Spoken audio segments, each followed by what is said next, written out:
at it. It's pretty very specific job. Yeah, yours especially just went down on theirs, I think, because of the night swift thing. And they got to realign or whatever, because they said they can. So when I have lead volume that's outside of my normal lead volume and it comes from our direct advertising, we'll go ahead and sell it off to somebody else. Mm-hmm. Problem with variant is I'll tell my recruiters, I go, guys, this is like eating vegetables. Yes, I can hear you. It's like eating vegetables. Yeah, it feels really good. It's kind of good for you. We get money out of it, but you shouldn't have 8 variant hires to one other hire. There's not enough profit in that. I agree. That's exactly what I say. I get that it's the easiest. That's it.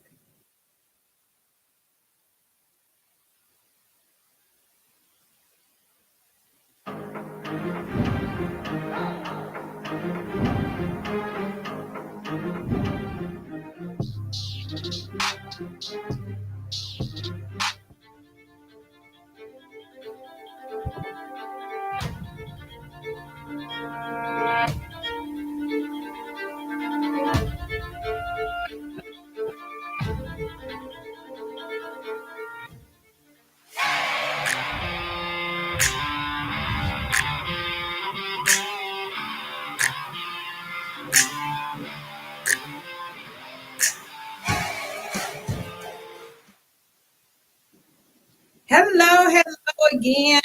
This is Kameel, CEO and founder at Rig on Wheels, and welcome to the Rig on Wheels show featuring MVT.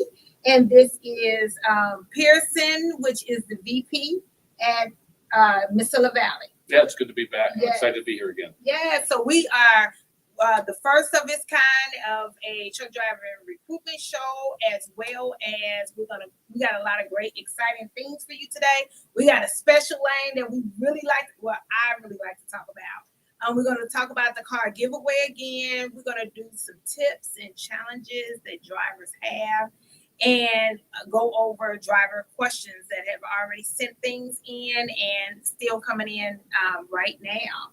So welcome. It's good to be here. Excited about the Q&A today. And Yes.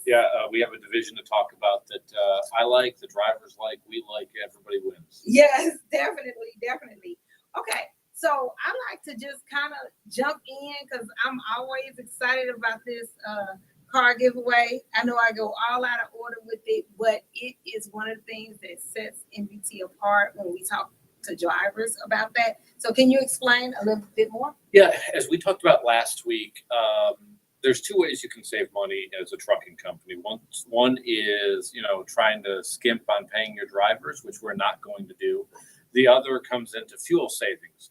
So in an industry where we average about 6.5 miles per gallon, as a company, MVT averages about 9.5 miles a gallon. Some of that comes from technology. Some of it comes from clean equipment. Some of it comes from a number of small little things. But the number one thing comes from driving behaviors of our drivers, essentially how you operate the vehicle. Do you pre-plan accordingly? Do you take advantage of the running lanes? Do you, as an example, when you pre-plan, do you say, hey, I'm going to spend more time in the unit. I'm going to spend less time hard braking, accelerating. That has an impact on your fuel economy. So it's pretty competitive. We have approximately 1,900 drivers. Of our 1,900 drivers, most of our divisions are primed that they can take advantage of the opportunity. There's a couple of divisions we have that are more mountainous in terms of where they drive, and they make good money doing it. But most of our divisions, I'd say 8 out of 10 are able to get pretty good fuel economy and get in that 9.0 to 9.5 range. So what we do on a quarterly basis, whoever gets the best fuel economy, we give them a brand new car. Every quarter, we were always worried prior to my time with the company that we'd have multiple winners winning it. Mm-hmm. Every quarter, it's been somebody new that gets that MPG bonus. And so we have the brand new car giveaway that we do. Generally, the last one we gave, I think, was a Nissan Sonata. It was really nice. We had a driver that was really excited about it, had less than 10 miles on it, so it was new. That's a new car. That's a new car. And so we got a dealership out of Las Cruces, New Mexico that works with us. We have a gentleman in the office that walks the driver through getting all the license taken care of and all that stuff, making it really clean and easy, and as well as the tax on it. And you have a new car sitting in your driveway, so when you get home, you can enjoy your home time and a sweet new ride. On top of the car giveaway, though, annually, whoever gets the best annual MPG bonus also gets $25,000. So in theory, Oh. you could end the year with a brand new car plus $25,000 to go with it. So when you do have to fuel up, it's already paid for as well. Well, heck, that could be a whole nother car for your wife or one of your kids or Yep. something like that.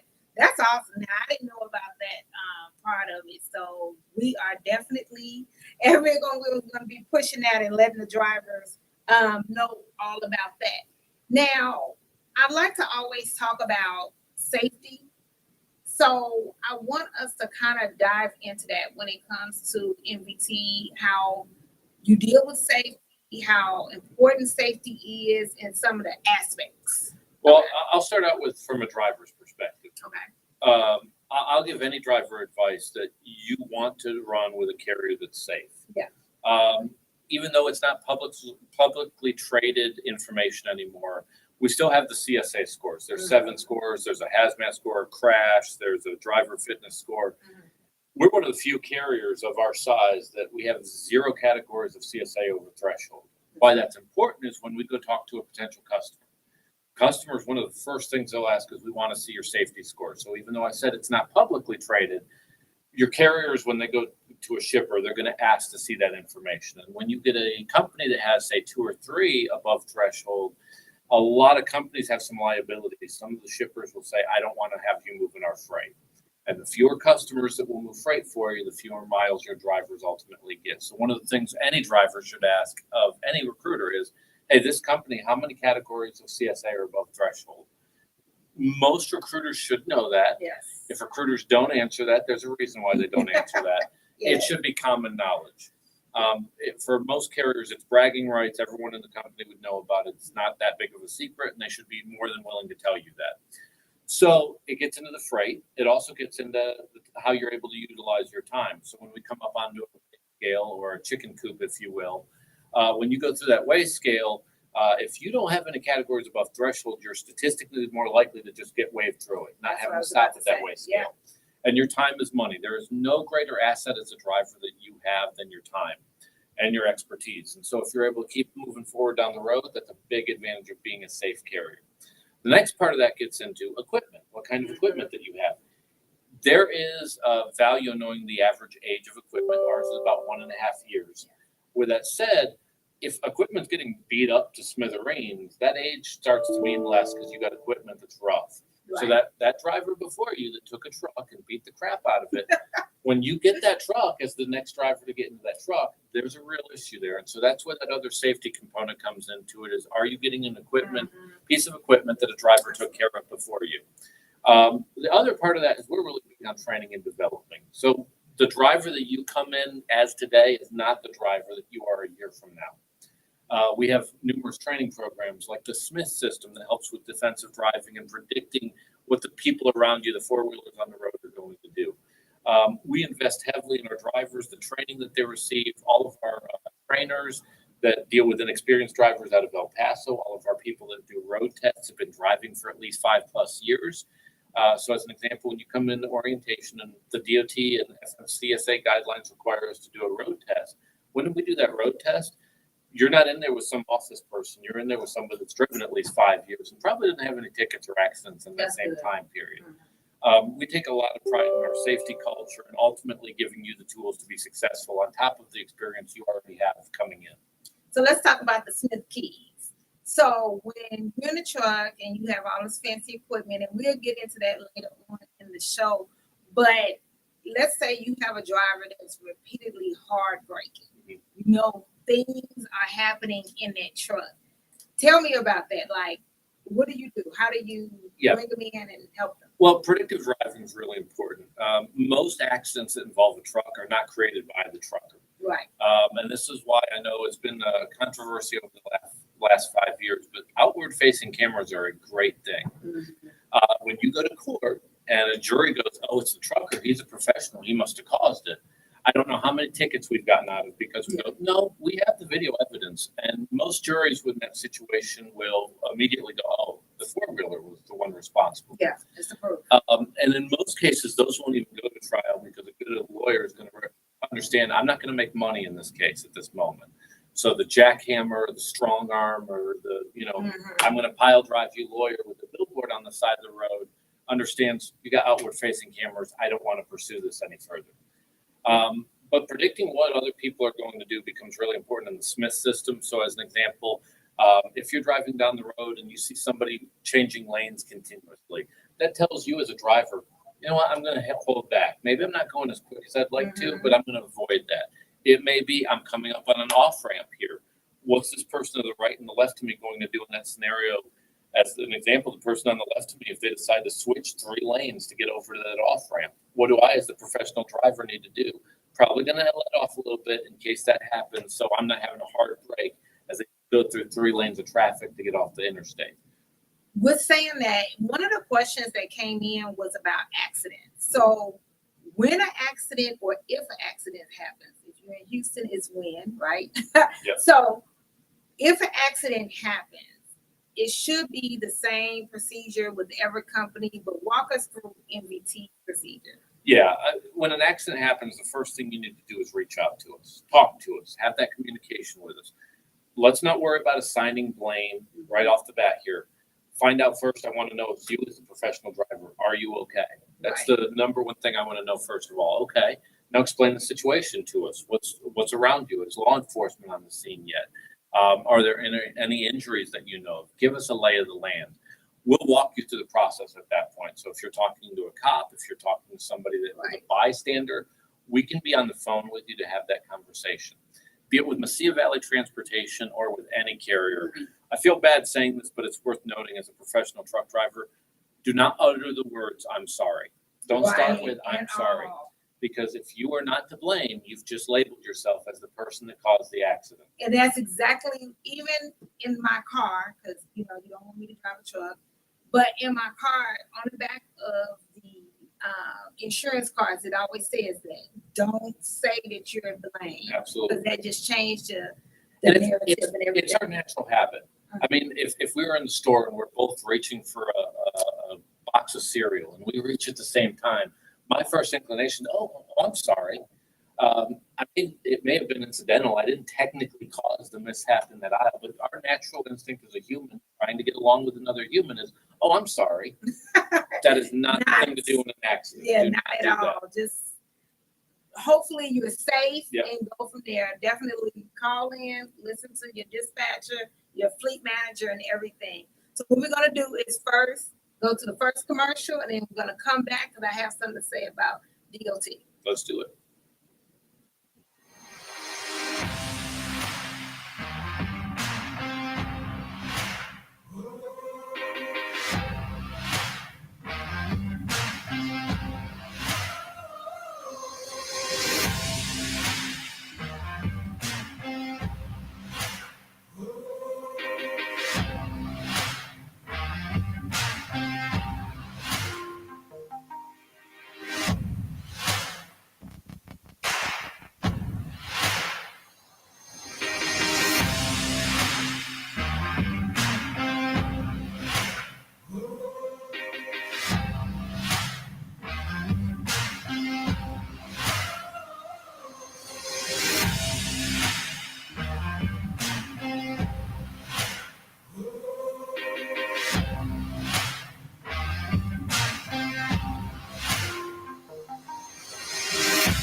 You said something. Welcome back, everybody. Sorry, but you said something about the CSA scores and everything. And one thing that we talk to drivers about, and especially when they talk about, well, the truck is not governed, it's governed, or it's governed too slow, and we start talking about the scores.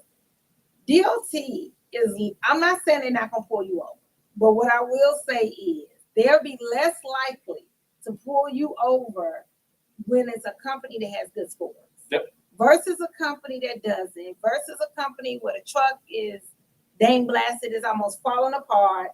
All of those different things, they're less likely to pull you over. So the governing of trucks, all of the safety regulations that MVT has is actually another thing that sets it apart. Oh, and I've had some interesting conversations with people that work at the weigh scales, and they'll tell you, we're human.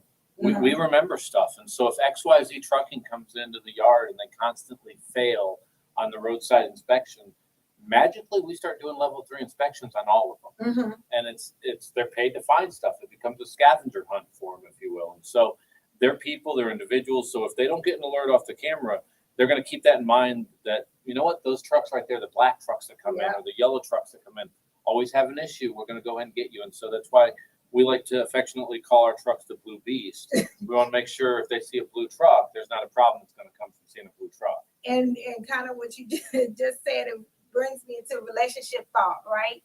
So if you go looking for something, you're going to find something. Yep. Okay, I don't think like that in a relationship. However, the truth is, if you go looking for something, you're going to find something. So that's exactly what happens at the weigh stations and all of that. Yeah, and if you get an overzealous person at the weigh stations, they'll find something on everybody. I think the DOT did a report that on Volvo, and Volvos are fine trucks. Mm-hmm. But if you take 100 Volvos right off the assembly line, they will fail one of them. And that's a brand new truck that's come off the assembly line, never been driven before. Mm-hmm. And so part of it's how you interact with the folks at the weigh scale. If you do get stopped, the other part of that, though, is having a company that has good safety scores so that you're less likely to experience that. Yes. Yeah, they're definitely trucks you want to have a little miles on them, get everything off. And, it's kind of like when I get my iPhone, I want to wait a few months so all the bugs get out of it and everything. Well, something I wanted to discuss, because a driver afterwards made a comment. They know that we being Rig on Wheels and MVT partner up together, but kind of how the process works and what it looks like. Yeah. So I definitely want to address that more.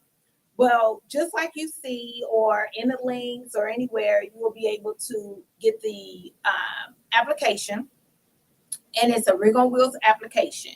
You would definitely fill that out, or you would just simply call 281-968-3100.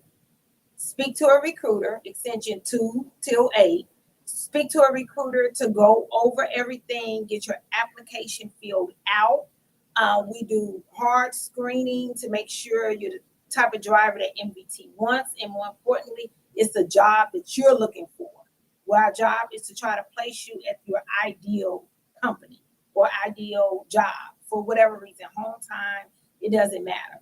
So once we do that, we definitely get everything sent over, your completed application, and we get the front and back of your driver's license and your med card. Okay, you have everything already signed. It's a completed app. So it's a complete package basically going over to MVT. For one of the recruiters, I'm not going to call out any names, but I do have about 2 or 3 that are my favorites. But for one of the recruiters to definitely go through everything and then give you a holler. During that process, once one of Rig on Wheels recruiters has gotten off the phone with you, we'll send you a summary of the job. We'll text you letting you know that it is in your email just in case your Rig on Wheels email went to your spam or your junk folder. So you have that in black and white and are always able to refer back to it when you get on the phone with one of the internal recruiters. From that step, one of the internal recruiters, they're going to call you. They're also letting us know what's going on. We're staying in constant contact with you so we can be the liaison and the bridge to bring everything together.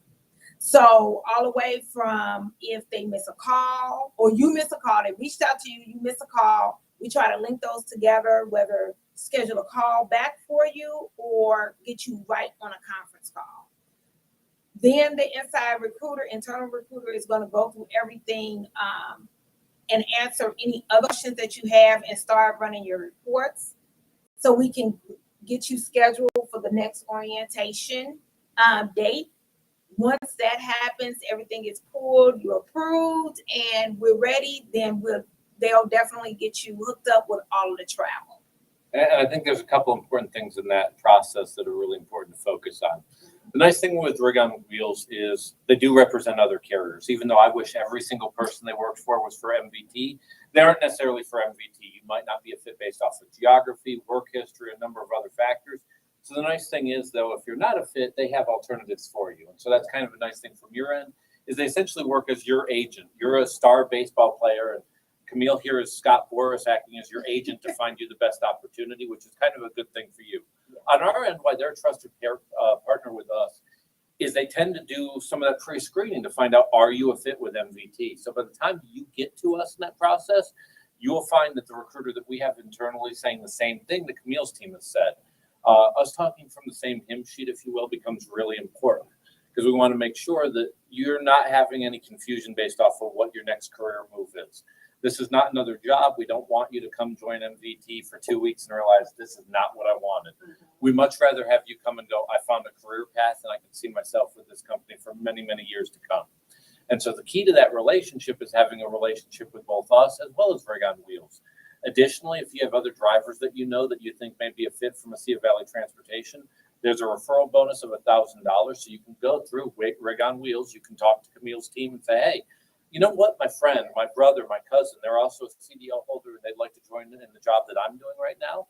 Rig on Wheels will work with us to make sure that you get your referral bonus of $1,000, as well as them being taken care of as a partner of us, so that we can move forward to bring on your family members, friends, cousins, anybody else you want to bring on with you. And so they're a preferred partner for us. They do a great job. And what we find is by the time you reach us in that process, you know most of the job, but then we can get into the detail of it. And as you work with us, as we get closer to orientation, you'll find you'll still get calls from Rig on Wheels. How's it going? We talk to each other, so we know what's going on in that process, but they're going to want to continue to talk with you to make sure that you're happy with the career choice you've made. And if you have any questions, sometimes you'll get off the phone with MVT and remember, oh, I have a question. You can call us back and we'll answer the question. If we don't know, we will find the answer for you. What we make sure we don't do is just answer something and we don't know what the answer is. That's not the point of it. It's definitely to find out your answer, what to fulfill your question is basically what I'm trying to say. Absolutely. Every driver has a unique scenario. And as a recruiter, I look forward to the opportunity where I'm forced to say I don't know, because I get to find out an answer for you that I can know for the next person I end up talking to. So the big thing on our end that we talked about a little bit last week is over communicate. Yeah. So if you can share, hey, this is really important to me, or this is a deal breaker for me, that is a great thing to communicate early in the process and often in the process so that you can be confident in the decision you've made. Yes, most definitely. And one of the things, so we as recruiters, definitely, when you are in orientation, we're going to call you. We're going to text you. How's it going? What's going on? Do you have any questions? Also, something that we found out that MVT does that I love because it helps with retention and it helps answer questions and it brings somebody into orientation. But the recruiters, other departments as well, but the recruiters actually do round robin and go to the orientation so they can be able to talk to the drivers one-on-one. That is something that is not the norm these days in trucking from a mega company. Yeah, I will tell you this. One of our strongest attributes of our department is that we have a recruiter on site at every orientation site. Things can get lost in translation. You may think of a new question. You may be sitting around 20 other drivers and they ask something that you're like, oh, that is important. I want to know that answer to that. So having somebody in recruiting specifically there to meet somebody face to face, just like we talked about last week in meeting your dispatcher and physically shaking hands with somebody, it becomes really important to put eyes to eyes. Those eyes to eyes is what creates that long-term obligation. So as much as I want to have a driver sitting in orientation, if you're not productive with us, if you're not enjoying yourself and you're not with us for another year, I really didn't accomplish much. I may have worked hard, but if you're not still with us, I didn't accomplish much. So we want to set you up for success and we have an obligation to do so. And so I like that handshake at the end of class. Yeah, we want a success story. We want continuous success stories because the best way to get Rig on Wheels' name out and MVT is by you, the drivers. I will always point out as a driver, think of how many times in your career, if you've done this 5+ years, that you went to an orientation, and during that orientation, you watched half the class trickle out. People get DQ'd. People decide the job's not for them.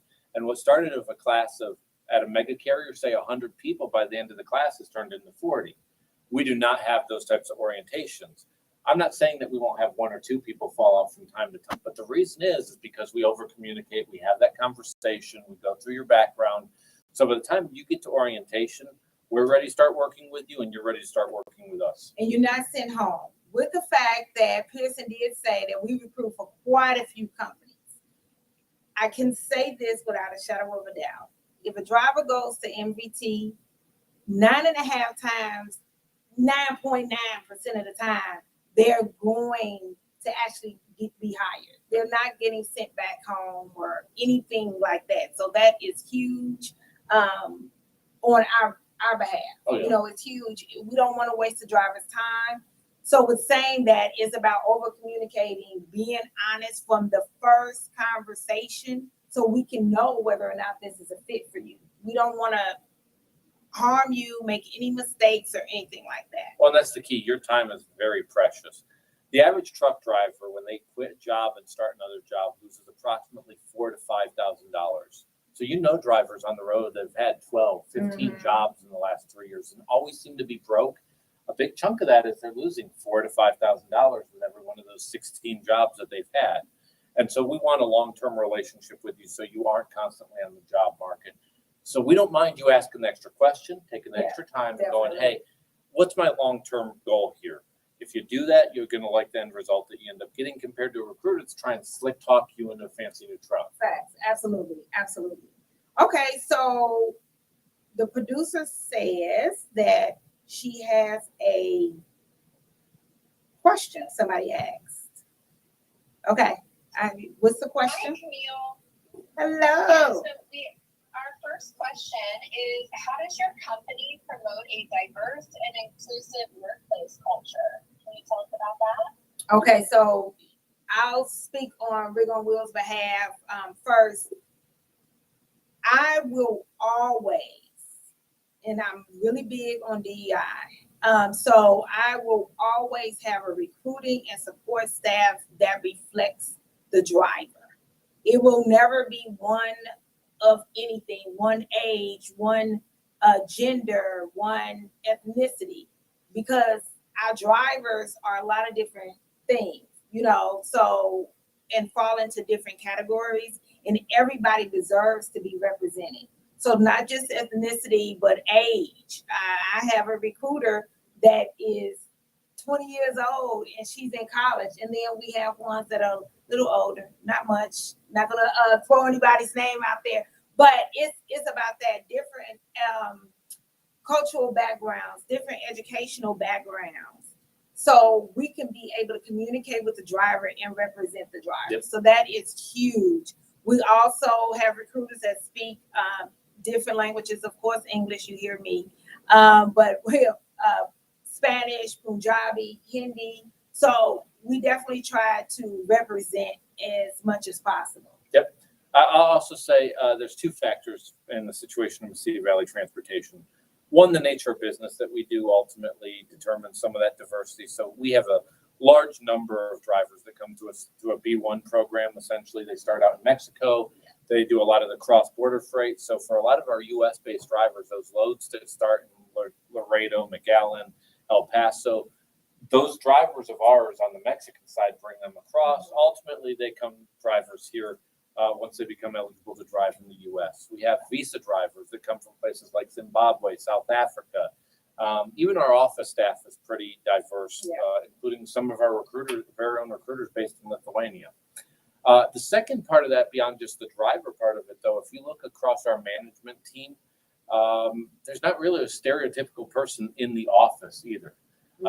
Between race, religious views, political affiliation, any which way you want to slice it, there's pretty diverse things. So when I sit in a meeting with my coworkers that I'm having a meeting on, there's probably 8 different people there, and there's 8 different ways to think of a problem. And it ultimately makes us better. It may mean that the conversation takes a little longer because I have to theoretically figure out why you think the way you think. Yeah. Sometimes I may be right, sometimes I may be wrong, but the end product ends up being better because of it. So part of it is not to oversimplify it, but part of it's being a good person. That part. The other part of the equation is, do you make it easy for somebody that may not look like the other person to go ahead and succeed in their career? And there's some thought that goes into that, both from an HR standpoint, but honestly, if you're just a manager of people, that's one of the things you should be focused on, because you will end up looking better because of it. Absolutely. It's about collaborative leadership, collaborative learning. You want everybody to be able to talk have an opinion, and it comes from their background, regardless of what it is. And like you said, the conversation can get long, but you need to understand. Yep. And ask different questions. So that one was good, Kayla. Do you have another one? I know that you were saying you have Yes, one. I do. We do have another one. In a male-dominated industry, how does your company prioritize safety? Meaning, what safety measures are in place to ensure the being of your drivers, especially women? Yes. So a couple things here, and I'll never admit this to my wife, but women statistically are less likely to have a fatal accident. Women statistically are less likely to have a minor accident. Again, my wife will never know that I know that knowledge. With that said, our safety culture is built around that inclusiveness of the overall company. There's a lot of women that work for our organization. In the trucking industry right now, we're still in the single digits in terms of drivers in the industry. The big hindrance on that tends to be around schedule, especially for somebody in their 20s, 30s, and 40s. With that said, our percentage of women in our business is closer to about 17 to 18%, so about twice the industry average. A lot of this is built on the nature of the jobs that we have. So as we talked about schedule, part of what helps with that schedule is the jobs that we have set up that schedule, which is why we have a higher percentage of women in those jobs compared to our peers. The second piece of that, more specifically to safety, is if you're a woman, as an example, and you're going to get trained, you don't have that much experience and you're going to get trained in the industry, there's a level of comfort being trained by another woman. It's not to say that you can't have a guy do it, and we have that happen as well. But having a support group, a peer group, something that you have in common. So it could be that you're a woman. It could be that you have, hey, you know what? You speak the same language as me. So we may speak English to our dispatcher, but when you and I talk, we speak the same language. Having that common trend or common bond helps to make the relationship easier. So for most carriers, not just MVT, once you start recruiting more women or more any group, it starts to be a domino effect that they feel comfortable going to people that they have something in common with. We don't hinder that. We want that to continue to happen. We end up as a much stronger organization because of it. Awesome. So let's go ahead and go to our next commercial, and then we'll definitely get back and talk about the truck. So we want to talk about the innovation.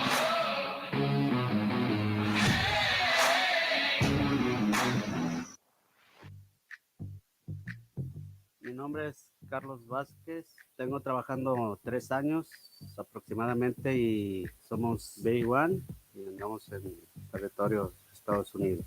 Lo que me gusta de MVT es que tiene buenos viajes, buenos camiones y muy buenas millas. Mi comunicación con el despacho es muy buena y todo eso, y siempre están la orden del día. ¿Qué pienso del equipo de los camiones? Pues que están muy bien y les dan sus mantenimientos, sus PO y todo lo demás, alineación y balanceo, todo, cambio de llantas y excelente servicio. La compañía cada trimestre regala un auto para los operadores. Me motiva pues a crecer más como persona y pues, para dar el 100, como dicen, para la compañía.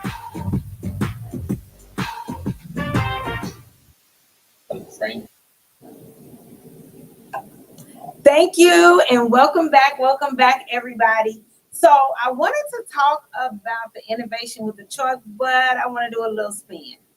Okay. So I want to talk about our favorite lane. Yeah. Okay, and that is going to be Division 329. Yeah. So Laredo, Houston. So for everybody that knows that, San Antonio and Dallas. Yep. So can you talk about Division 329? Division 329, I'd say the big selling point for 90% of drivers that get onto that is the running lane. If you live in the state of Texas or around the state of Texas, you'll know that it's a prime area to drive a truck. Mm-hmm. That's not to say that there's not traffic, there's not weather issues that come up from time to time. Trust me, when DFW gets hit with some tornadoes, that's definitely a weather event. But with that said, it's a lane that you're familiar with, and it's an area that you're familiar with. So you're going to see a lot of the Texas Triangle. You're going to see a lot of the borderlands. You're going to see a lot of the Panhandle in southern Oklahoma. So that running lane allows you pretty good length of haul, great customer base. We have a diverse and deep customer base in the state of Texas. It's all no-touch freight. None of it requires any endorsements, and you're never too far from home. So even though you get weekly home time, God forbid, if something happens at home, the wife calls up, or there's a family issue, or there's a big sporting event. You want to go to a Cowboys game, or you want to see the I was going to say Oilers. That doesn't apply anymore. You want to see the Texans. Right. It gives you the opportunity to do that with that type of running lane, but you're still going to be making $1,500-$1,600 a week. So you're able to budget. You're going to consistently make that money. You're going to get weekly home time. You're going to stick pretty close to home, and you're going to see a lot of the good customers that we have decades-long relationships. You'll see a lot of Starbucks. You'll see a lot of GE. We are picking up more and more of the Tesla stuff as it starts getting built out of Austin as the Gigafactory gets going. You'll see a lot of Lowe's, and because of that, you'll see a lot of the repeat customers, repeat lanes. You'll never be too far from home, and again, you're going to be at $1,500-$1,600 a week pretty consistently. And I just want to say that is probably one of our most, we love that lane at Rig on Wheels. Mainly one thing, we're right here in Houston, so anytime we're talking to somebody in Texas, especially those areas, it seems very familiar. Yeah.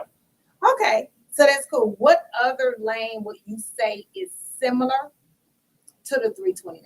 You know, I'd probably go Division 150. Okay. And Division 150 on that adds it's the same running area as 329, but now it adds the southeast to it.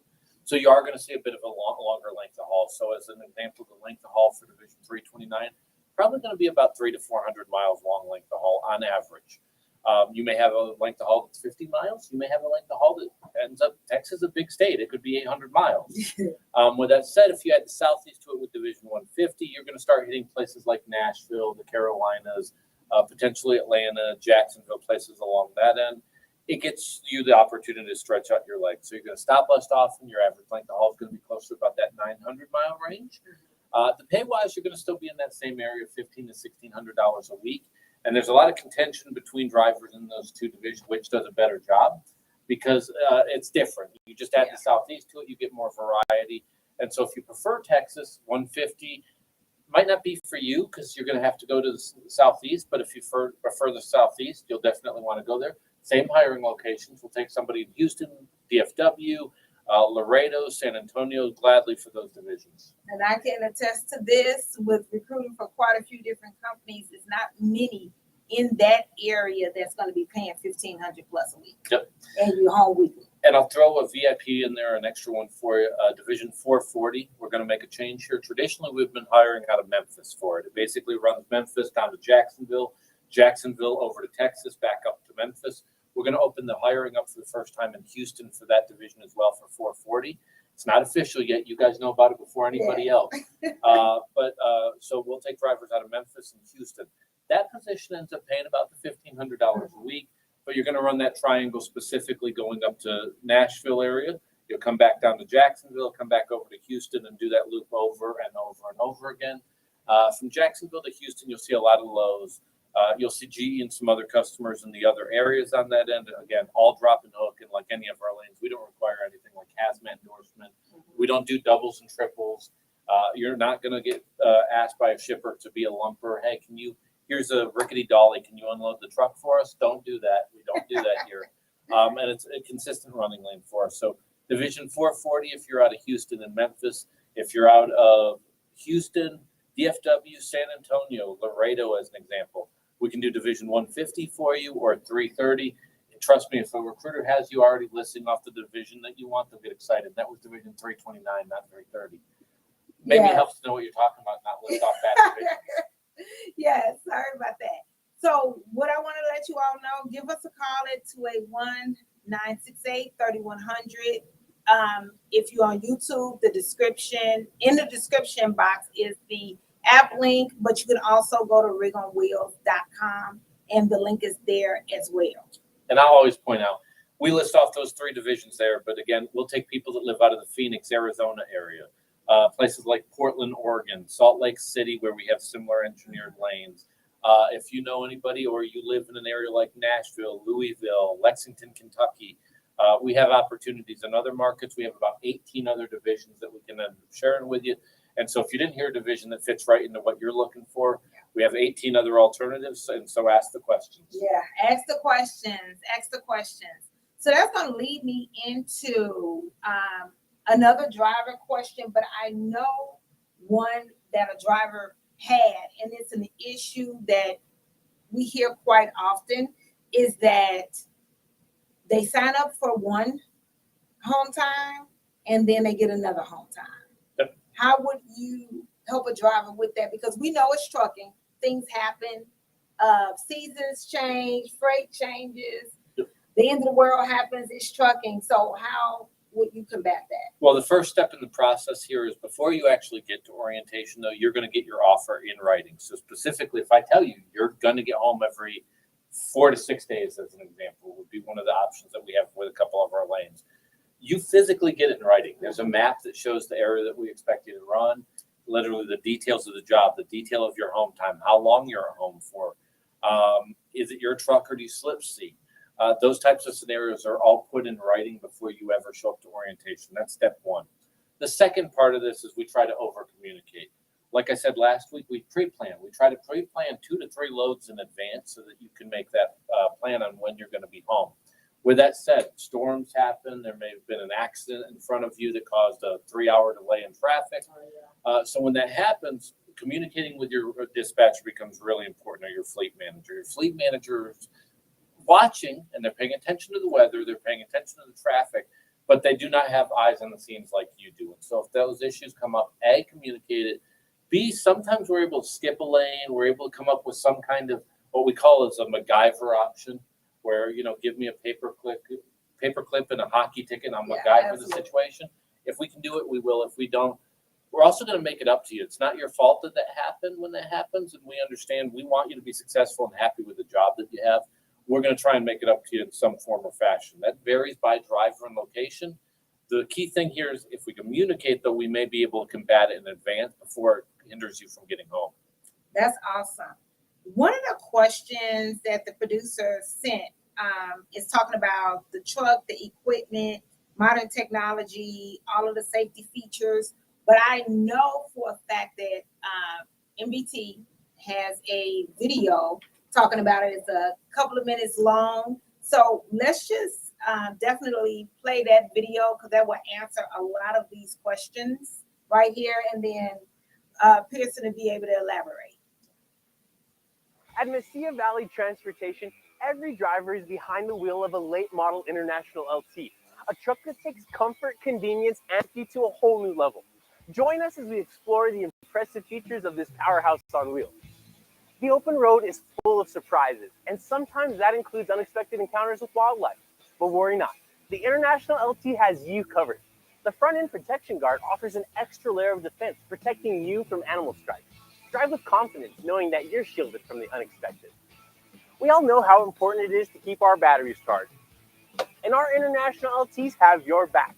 The Cummins X15 is equipped with an auto start feature, ensuring that your batteries are automatically recharged when they run low on volts. It's a seamless process that keeps you powered up and ready to hit the road. Disc brakes and an engine brake provide reliable and safe stopping power when you need it most. You can have peace of mind knowing that you're in control. Safety is at the forefront of what we do. Our International LTs are equipped with top-of-the-line safety features to ensure your well-being while out on the road. These tractors are equipped with Bendix fusion protection, collision mitigation, and lane departure warning. Achieving good fuel efficiency deserves recognition. With the International LT, your efforts don't go unnoticed. When you consistently achieve impressive miles per gallon, the International LT rewards you with increased speed. It's a little extra motivation to keep you pushing for better fuel economy. After a long drive, you're ready for a well-deserved break. With the International LT, you can enjoy your rest period in absolute comfort. Thanks to its auxiliary power unit, you can keep the driver's cabin heated or cooled just the way you like it. No matter the weather outside, you'll always find your sweet spot within our International LT. The International LT understands that comfort extends beyond driving. It's a space where you can truly feel at home. I'm a big guy, and I have room to move around in here. With plenty of room to spare, the International LT accommodates even the tallest drivers. And there's ample storage for all your clothes, cooking essentials, and tools, making life on the road even more convenient. Speaking of cooking, bring along your appliances and don't sacrifice any luxuries thanks to all of our International LTs being equipped with built-in inverters. Dry your hair, make a smoothie, or play a game, all from the comfort of your truck. We take pride in our well-maintained fleet. And if by chance you do come across something wrong on your truck, you're never far from help, thanks to our valuable relationship with Penske. With more than 750 brick-and-mortar Penske shops nationwide, their expert team is always ready to assist you. From routine maintenance to unexpected repairs, they'll get you taken care of and back on the road in no time. And there you have it. Just a few things about this late model International LT that make MVT the place to be. Okay, welcome back. So because he talks about safety, he talks about the height in the truck, because we have drivers that are tall, a lot of storage, and then being able to bring your appliances for cooking. So we'll get into that because that's a tip I do want to point out.